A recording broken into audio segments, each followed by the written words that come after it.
নমস্কার, আপনারা দেখছেন ইন্ডিয়া 365 ডেজ নিউজ, সত্যের সাথে সাধারণের পাশে। আমাদের দুই বিধায়ক মানুষের আশীর্বাদ এবং সমর্থন নিয়ে তারা নির্বাচিত হয়েছে। তারা যে উদ্দীপ হয়ে আছেন, মানুষের কাজ করবেন, উন্নয়ন করবেন, মানুষের পাশে দাঁড়াবেন।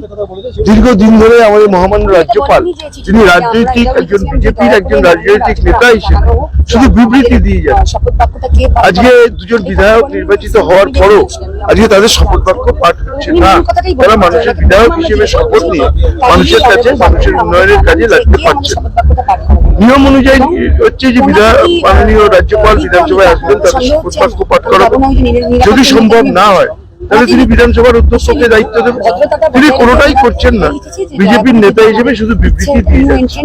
তারই প্রতিবাদে আমাদের দুই বিধায়ক আজকে 3 দিন ধরে ধর্নায় বসেছেন। আমরা সহকর্মীরা তাদের পাশে আছি। পশ্চিম বাংলায় এই যে রাষ্ট্রীয় শক্তি, তারা সবসময় এই লড়াই চালিয়ে যাচ্ছে। এই রাষ্ট্রীয় শক্তি কিভাবে বাংলাকে পিছিয়ে দেওয়া যায়, কিভাবে বাংলার উন্নয়নকে স্তব্ধ করা যায়, সেই কাজই তারা করে।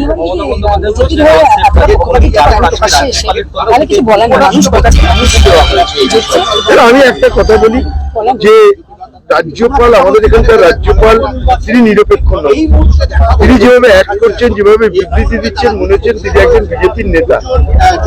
একই বিজেপির এখানে সংগঠন অত্যন্ত দুর্বল।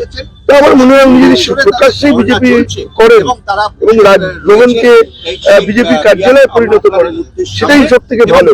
নিরপেক্ষতা নেই ওনার কাছে, ওনার কাছে কোনো নিরপেক্ষ জিনিস পাওয়া যায় না। মাননীয় মুখ্যমন্ত্রী যেটা বলেছেন, আমরা তো সকলেই সেটাকে সমর্থন।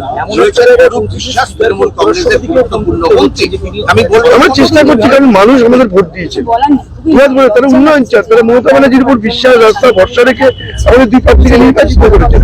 আমাদের তাগিদ রয়েছে, এই আমরা প্রয়োজনে রাষ্ট্রপতির কাছে আমরা গেছেন, মাননীয় অধ্যক্ষ চিঠি লিখেছেন।